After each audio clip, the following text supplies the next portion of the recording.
Hello, my friends. Welcome to ADA 24/7 Regulatory Bodies and SO channel. I'm your Metaveer and I'm here with a very requested session.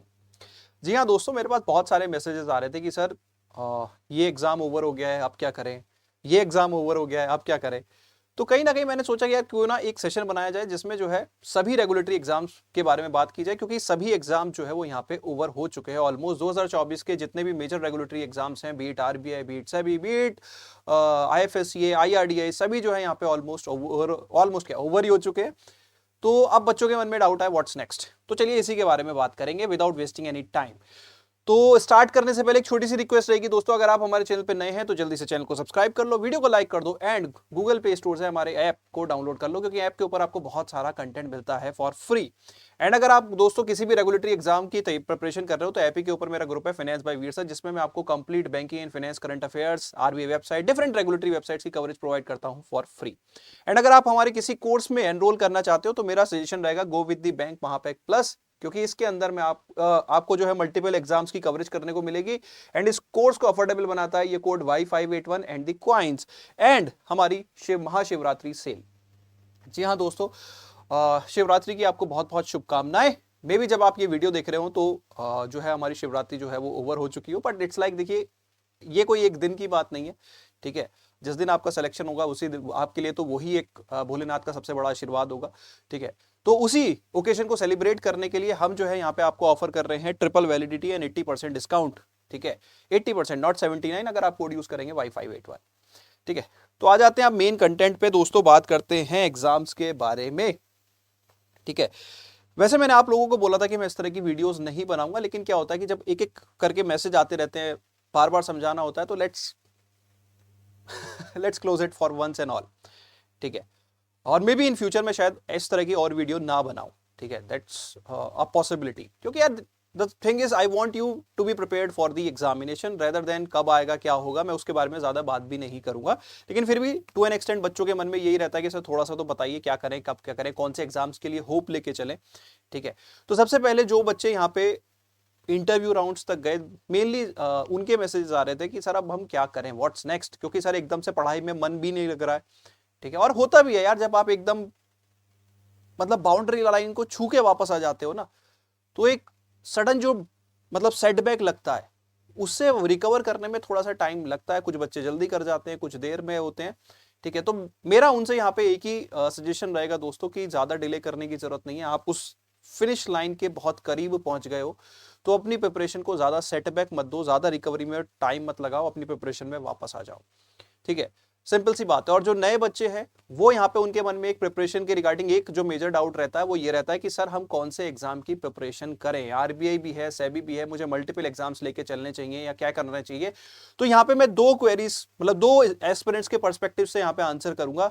One is कि एक जो fresher है उसको कौन से exam को target करना चाहिए, ठीक है, ताकि मल्टीपल एग्जाम्स को वो अचीव कर सके। और एक यहाँ पे मैं जो बच्चे फिनिशिंग लाइन को जो है टच करके वापस आ गए हैं तो उनके मन में होप है क्या ये रिक्रूटमेंट जल्दी देखने को मिलेगा कि नहीं मिलेगा। तो कौन कौन से रिक्रूटमेंट आपको इस साल 2025 में फॉर श्योर देखने को मिलेंगे और कौन से देखने को नहीं मिल सकते, तो दोनों के बारे में बात करूंगा। And this is the deadline, इसके बाद शायद मैं कोई इस तरह की वीडियो नहीं बनाऊं, ठीक है। सो चलिए बात करते हैं सबसे पहले फ्रेशर्स के लिए। नहीं, सबसे पहले जो हमारे फिनिशिंग लाइन वाले कैंडिडेट्स जो जस्ट फिनिश करने से रह गए, तो उनको सिर्फ इतना जानना है कि सर हमें कौन से एग्जाम्स इस साल देखने को मिल सकते हैं। तो देखो आरबीआई का एग्जाम देखने को मिलेगा, कौन सा, ए बी या दोनों, मोस्ट प्रोबेबली दोनों देखने को मिलेंगे। अब वैकेंसीज कितनी होंगी, no update as of now. कोई मिला तो अपडेट दूंगा, नहीं मिला तो अपडेट नहीं दूंगा। I am not going into that debate, ठीक है। एक चीज है, आपको मैं कंटेंट दे सकता हूं एंड वो मैं आपको बेस्ट से बेस्ट देने की कोशिश करूंगा, और free content current affairs related, क्योंकि आपकी सबसे बड़ी प्रॉब्लम जो है करंट अफेयर रहती है डिफरेंट रेगुलेटरी एग्जाम्स में। तो banking and finance regulatory websites की कवरेज फ्री में प्रोवाइड करूंगा, ठीक है। तो वो जो मैं कर सकता हूं वो मैं आपको प्रोवाइड करूंगा। अब नोटिफिकेशन की जो अपडेट्स वगैरह है वो खत्म करते हैं, प्रिपरेशन पे आते हैं। प्रिपरेशन देखो सिंपल सी बात है, अगर कल नोटिफिकेशन आ जाए चाहे किसी भी एग्जाम का है, क्या आप तैयार हो? क्योंकि आप एक सीनियर प्लेयर हो, आप जानते हो कि इस एग्जाम के लिए कितना एफर्ट्स लगता है, क्योंकि आप इंटरव्यू वगैरह तक पहुंचे हो, आप एक स्टेज या दूसरी स्टेज तक पहुंचे हो, ठीक है। तो आपको पता है कि इस एग्जाम के लिए कितनी मेहनत लगती है। तो सिंपल सी बात है भाई, देखो कोई नोटिफिकेशन अपडेट नहीं, कोई डेट अपडेट नहीं, सिंपल सी बात है, कंटेंट चाहिए आ जाओ मेरे पास, बाकी एग्जाम तो आरबीआई का होके रहेगा, वो कोई डिबेट वाली बात नहीं है। 2025 में भी एग्जाम होगा, 2026 में भी एग्जाम होगा। अब वो असिस्टेंट का होगा, ग्रेड ए का होगा, ग्रेड बी का होगा, आरबीआई के ऊपर छोड़ देते हैं। सिंपल सी बात है, वैसे मोस्ट प्रोबेबली ग्रेड बी ए दोनों का होना चाहिए, ठीक है, बट एग्जाम तो होके रहेगा, ठीक है। तो ये आपका यहाँ पे आरबीआई के बारे में हो गई बात, ठीक है। नेक्स्ट आपका जो आईआरडीआई जिसका रिजल्ट अभी आया है, ठीक है, इसके बारे में इडा ने पहले ही बता दिया था कि 2027 तक हम कंटिन्यूअसली रिक्रूट करेंगे, ठीक है। तो इस बार भी इसका नोटिफिकेशन आएगा, वो कब आएगा, मोस्ट प्रोबेबली आरबीआई के नोटिफिकेशन के बाद ही आएगा, क्योंकि प्रीवियस 2 ईयर्स में यही ट्रेंड रहा है, ठीक है। मतलब आरबीआई के आसपास ही आता है, इनका एग्जाम भी आरबीआई के आसपास होता है, ठीक है, और आरबीआई के रिजल्ट के आसपास ही इनका चलता रहता है, मतलब इंटरव्यू वगैरह सब कुछ, ठीक है। इनका पता नहीं ऐसा ट्रेंड रहा है, ठीक है। मतलब अगर आप इस बार की साइकिल भी देख लो या पिछली बार की साइकिल भी देख लो जो 2023 वाली थी, तो आई वुड से कि यार एडा का रिक्रूटमेंट होगा, लेकिन कहीं ना कहीं इनका नोटिफिकेशन आरबीआई के साथ साथ ही चलता रहेगा, मे भी पहले आ जाए, ठीक है, लेकिन अभी 1-2 महीने की तो कोई बात ही नहीं है, ठीक है। नेक्स्ट आ जाते हैं सेबी। सेबी के बारे में थोड़ा सा डिबेट है दोस्तों कि we are not sure as of now, ना ही कोई मेरे पास अपडेट है, ना ही मैंने कोई अपडेट लेने की कोशिश की है किसी से भी, ठीक है। इसके बारे में अभी कोई मेरे पास अपडेट नहीं है, कोई होगा will see in the future, but मुझे इसका इस बार थोड़ा सा डाइसी लगता है। मैं यहाँ पे आपको डिसहार्टन करने की कोशिश नहीं कर रहा हूं मैं, मुझे थोड़ा सा मतलब एक डाइसी लगता है कि शायद सेबी का नोटिफिकेशन आए, जर्नलिस्ट स्ट्रीम का शायद ना आए, और ये मैं प्रीवियस ईयर के बेसिस पे बोल रहा हूं, ठीक है। सो थोड़ा सा डाइसी है, आ जाए तो बहुत अच्छी बात है, ठीक है। तो that is the thing. Then अगर हम नेक्स्ट अथॉरिटी के बारे में बात करें, आईएफएससी है, तो इसका नोटिफिकेशन भी थोड़ा सा डाइसी लगता है, थोड़ा सा डाइसी लगता है। नॉट श्योर कि वैकेंसी आएगी कि नहीं आएगी। पिछले 2 साल से तो रेगुलर इसका नोटिफिकेशन आ रहा था, लेकिन अब जो है इसका थोड़ा सा बिकॉज ऑफ स्ट्रेंथ थोड़ा सा डाइसी लग रहा है, ठीक है। As of now we are not sure, ठीक है। तो ये आपके रेगुलेटरी एग्जाम्स हो गए। नाबार्ड का आपका नाबार्ड को मैं रेगुलेटरी बॉडी में कंसीडर नहीं कर रहा, जो बच्चे नाबार्ड की प्रिपरेशन कर रहे हैं, हाँ नोटिफिकेशन हमें देखने को मिलेगा ही मिलेगा ग्रेड ए का, ठीक है। वैकेंसीज अप एंड डाउन चलता रहता है, तो दैट इज द थिंग। तो नाबार्ड को मैं क्योंकि रेगुलेटरी एग्जाम्स के बारे में बात कर रहे हैं, तो उसको यहां पे मैं कंसीडर नहीं कर रहा, ठीक है। तो ये तो थी देखो सिंपल सी बात कि कौन कौन से आपके नोटिफिकेशन देखने को मिलेंगे। तो ये 2 तो कंफर्म्ड हैं, ये 2 थोड़े से डाइसी हैं, जिसके बारे में अभी कोई आंसर नहीं किया जा सकता, ठीक है। तो दैट इज द थिंग। तो अब आपको कौन से एग्जाम्स टारगेट करने चाहिए, basically RBI and IRDI as of now, ठीक है। लेकिन देखो, अगर आप एक सीनियर प्लेयर रहे हो, तो अगर आपने ये एग्जाम्स अपीयर किए हैं, ठीक है, तो you know the drill. Notification से पहले अगर आप थोड़ा सा एफर्ट्स मारना चाहते हो तो मार सकते हो, जब तक कोई भी नोटिफिकेशन नहीं आ रहा तब तक इनके लिए भी, अगर आप खासकर सेबी के लिए अगर आप थोड़े से एफर्ट मारना चाहते हो, तो definitely you should give efforts right now. अगले 1-2 महीने एफर्ट्स दे लो, जो बचे हुए सब्जेक्ट्स हैं वो कर लो, ठीक है। कॉमर्स एंड अकाउंटेंसी हो गया, वैसे तो अकाउंटेंसी कुछ हद तक आप आरबीआई में पढ़ते हैं, लेकिन इट्स लाइक कंपनीज एक्ट हो गया, ठीक है। तो माइक्रो इकोनॉमिक्स जो हमारा एसएबी में आता है, तो इट्स लाइक अगर वो अभी 1-2 महीने में कर सकते हो तो कर लो, उसके बाद you should dedicatedly go for the above regulatory exams, ताकि अगर फ्यूचर में सेबी का नोटिफिकेशन आ जाता है तो you should be ready for that. और सेबी की तैयारी होगी और आरबीआई की तैयारी होगी, तो आईएफएससी की तैयारी ऑटोमेटिकली होगी, उसमें कोई टेंशन वाली बात नहीं है। तो ये तो उनके लिए था जो यहाँ पे सीनियर प्लेयर्स हैं, हु नो द ड्रिल्स। उन्हें सिर्फ ये सुनना था कि सर कब नोटिफिकेशंस वगैरह, क्योंकि कुछ बच्चे होते हैं सर जब तक आप अपडेट नहीं दोगे। तो देखो मैं अभी भी बता रहा हूं, this is the almost the last time, ठीक है, कि शायद मैं इसके बाद कोई अपडेट ना दूं, और दिया भी तो मैं अपने पेड ग्रुप या अपने टेलीग्राम वगैरह में दे दिया करूंगा, वीडियो वगैरह आई वुड अवॉइड, ठीक है। Focus is like let's focus, change the mindset. बच्चे को क्यों डराना है, क्यों भड़काना है, क्या करना है, सिंपल सी बात है, बच्चे को तैयार करना है, ठीक है। और उसे इस तरह से तैयार करो कि यार अगर अगले दिन नोटिफिकेशन आ रहा है तो he should be ready for that, ठीक है। तो अब इस माइंडसेट के साथ मैं चलूंगा, ठीक है, सिंपल सी बात है। नेक्स्ट आ जाते हैं उन बच्चों के बारे में बात करते हैं जो फ्रेशर है, और फ्रेशर्स के सामने इतने सारे ऑप्शंस तो अगर दिख रहे हैं तो दे आर रियली कंफ्यूज, कौन से एग्जाम की प्रिपरेशन करूं, कैसे करूं।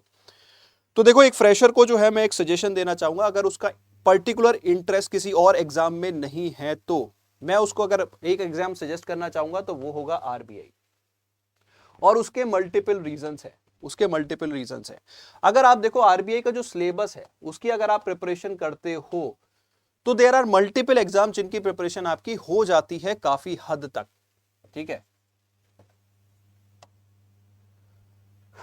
जैसे कि अगर मैं रेगुलेटरी एग्जाम्स में बात करूं, तो आरबीआई की प्रिपरेशन सभी रेगुलेटरी एग्जाम्स में हेल्प करती है एक्सेप्ट सेबी।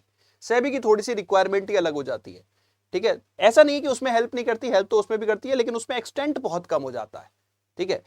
तो अगर हम बात करें जैसे आरबीआई की प्रिपरेशन, जो सबसे ज्यादा कंट्रीब्यूशन रहता है अगर आरबीआई की प्रिपरेशन में का, तो वो आईआरडीआई में रहता है। इस बार के हमारे जो सिलेक्टेड कैंडिडेट्स रहे हैं, there is Amal, there is Pragati, there is Shashank, majority of them are RBI aspirants, ठीक है। आरबीआई के मल्टीपल स्टेजेस इंटरव्यू तक वो देख चुके हैं, and now they are into the IRDI, ठीक है। तो द थिंग इज, इस चीज से ये कंक्लूजन जरूर आता है कि कहीं ना कहीं अगर आप देखो आरबीआई की तैयारी करोगे तो ईडा की फेज 1 की तैयारी आपकी है, और इवन फेज 2 में जो रिटन एग्जाम होता है वो आरबीआई में भी रिटन होता है, और काफी हद तक बस आपको इंश्योरेंस, आईआरडीआई में थोड़ा इंश्योरेंस टच देना पड़ता है जिसमें बहुत ज्यादा एफर्ट्स नहीं लगते। तो you can manage the IRDI preparation with the RBI, ठीक है। तो दैट्स व्हाई अगर कोई एक रेगुलेटरी एग्जाम जिसमें सबसे ज्यादा हेल्प अगर कोई प्रिपरेशन की होती है, आरबीआई एंड आईआरडीआई, ठीक है। और दोनों के नोटिफिकेशन इस बार भी श्योर है। So that is the thing. Next, RBI की प्रिपरेशन से आपके बैंकिंग सेक्टर के जो एग्जाम्स होते हैं, पीओ क्लर्क वगैरह के, उनकी भी आपको उसमें मतलब इट्स लाइक अगर आपकी आरबीआई की फेज 1 की प्रिपरेशन अच्छी है तो you will definitely land up in another banking job. PO clerk आपका बड़े आराम से हो जाएगा अगर आपने सिंसियरली आरबीआई की प्रिपरेशन की है। देखो, मार्क माई वर्ड, मेरा जब यहां पे मैं बोल रहा हूं आराम से हो जाएगा, तो आराम से का ये मतलब नहीं है कि बस आपने पढ़ लिया और हो गया। इट्स लाइक देखो, आरबीआई में भी मेहनत लगती है, ठीक है। लेकिन अगर आपने आरबीआई की सिंसियर प्रिपरेशन की है, अगर आप you are capable enough to qualify to the phase 2, तो डेफिनेटली आप पीओ क्लर्क तो निकाल ही लोगे, ठीक है। Then there are other all India financial institution जिनमें टू एन एक्सटेंट, कभी कभी फुल्ली कभी कभी पार्शियली, ठीक है, जो है आपके या अदर इंश्योरेंस एग्जाम में भी आरबीआई की प्रिपरेशन जो है आपको हेल्प करती है। तो जो फ्रेशर बच्चे हैं अगर वो जानना चाहते हैं सर किस एग्जाम से हम स्टार्ट करें, तो I would suggest RBI. RBI से आप स्टार्ट कर सकते हैं, ठीक है। अब यहां पे एक और डाउट आता है बच्चों का, सर कब स्टार्ट करें, ठीक है। तो अगर आप देखो सक्सेस स्टोरीज देखोगे तो फ्रेशर भी होता है बच्चों का, लेकिन फ्रेशर में भी they need certain months of preparation, ठीक है। अगर मैं ऑन एन एवरेज बात करूं तो एटलीस्ट आपको अगर आरबीआई की बहुत अच्छे लेवल की प्रिपरेशन करनी है, if you are an average candidate, आप अपने आप को एवरेज समझते हो, वैसे हर स्टूडेंट ही अपने आप को एवरेज या बिलो एवरेज ही समझता है, बट इट्स लाइक अगर आप अपने आप को एक समझते हो कि आप आरबीआई कर सकते हो, यू हैव दैट कैलिबर, तो आपको देखो एटलीस्ट 4 से 5 महीने, अब वो आपकी कैलिबर के ऊपर है, आप 3 महीने ज्यादा एफर्ट्स मार के भी कर सकते हो, कुछ बच्चों ने इस बार भी किया इवन विद 66 वैकेंसीज, ठीक है। एंड मतलब अगर हम मेजोरिटी के बारे में बात करें तो majority would require 4 to 5 months at least. तो अगर आप देखो सपोज, क्योंकि अप्रैल तक तो नोटिफिकेशन आना नहीं है, और नोटिफिकेशन आता भी है अप्रैल मई में, तो उसके बाद भी आपको एटलीस्ट 45 to 60 डेज मिलते हैं फॉर एग्जाम, ठीक है। तो उस हिसाब से आपके पास अभी 3 से 4 महीने हैं। अब आप जितना ज्यादा डिले करोगे फिर आपकी प्रिपरेशन उतनी ही ज्यादा डिले होती चली जाएगी। एंड वो कहते हैं ना कि देखो चलती हुई ट्रेन में गिरने के चांस ज्यादा होते हैं, खड़ी हुई ट्रेन में आराम से आप बैठो। तो दिस इज लाइक ट्रेन अब स्टार्ट होने वाली है, ठीक है। तो चढ़ना है तो अब चढ़ जाओ, इसके बाद चढ़ने में रिस्क बढ़ता जाता है। ये नहीं कि आप चलती ट्रेन में नहीं चढ़ सकते, लेकिन रिस्क होता है कि आप गिर भी सकते हो। So this is the thing. तो आपको कब प्रिपरेशन स्टार्ट करनी चाहिए, आई होप अब आप लोग ऐसे क्वेश्चंस नहीं करेंगे। कौन से एग्जाम को आपको टारगेट करके सबसे ज्यादा बेनिफिट मिल सकते हैं 2025 में, तो उसके बारे में मैंने बात कर लिया। बाकी अब ball is in your court. 2024 की जो साइकिल है वो हो गई है खत्म, ठीक है। एंड सिंपल सी बात है, अब 25 की साइकिल होने वाली है start, may be in a month और 2 और 3, और उसके बाद जब ये साइकिल स्टार्ट होगी तो आपके साथ नोटिफिकेशन पे नोटिफिकेशन की बॉम्बार्डमेंट जैसे 24 में हुई थी वो हो सकती है। शायद मुझे लग रहा है सेबी ना दे, लेकिन अगर सेबी का भी आ गया तो are you ready right now. तो अब ये क्वेश्चन पूछना बंद करो, कितनी वैकेंसी आएंगी, कितने नोटिफिकेशन, कब कहां कितने आएंगे, ठीक है। दैट्स वाई मैंने कहा कि यार इन क्वेश्चंस ये सारे बेकार क्वेश्चंस है, these are good for limelight, limelight में रहने के लिए अच्छी है, लेकिन सिलेक्शन दिलाने के लिए कंटेंट चाहिए होता है, और कंटेंट पे हमें फोकस करना चाहिए। तो आई वुड से कि यार देखो सिंपल सी बात है, प्रिपरेशन करनी है स्टार्ट कर दो। इफ आरबीआई और any other regulatory body is your dream, start preparing right away, chase your dream right away. 2025 की क्लॉक स्टार्ट हो गई है। इसके अलावा दोस्तों अगर आपकी कोई भी क्वेरी है तो कमेंट सेक्शन आप लोगों के लिए ओपन है। अगर आप चाहो तो अपनी कोई भी क्वेरी मेरे से पूछ सकते हो। मेरे टेलीग्राम ग्रुप्स भी है, मेरे नाम से सर्च कर सकते हो। ऐप के ऊपर मेरा ग्रुप है, कम्युनिटी सेक्शन में फाइनेंस बाय वीर सर, वहां पे आप अपनी क्वेरी पोस्ट कर सकते हो। You can reach out to me directly. I am always there to support you in your preparation, be it the self study, be it related to content. जितना मेरे से हो सकेगा उतना मैं आपको यहाँ पे सपोर्ट प्रोवाइड करूंगा in your preparation. You just need to reach out to me, ठीक है। एंड अगर आप हमारे पेड कोर्स में एनरोल करना चाहते हो तो this is the time, because मैंने आपको बोला अभी महाशिवरात्रि सेल चल रही है, तो उसमें आपको ट्रिपल बेनिफिट मिलेगा along with a huge discount. तो इसी के साथ सेशन करते हैं wrap up. Thank you so much, bye bye, take care, and I would like to remind you again, the clock is ticking.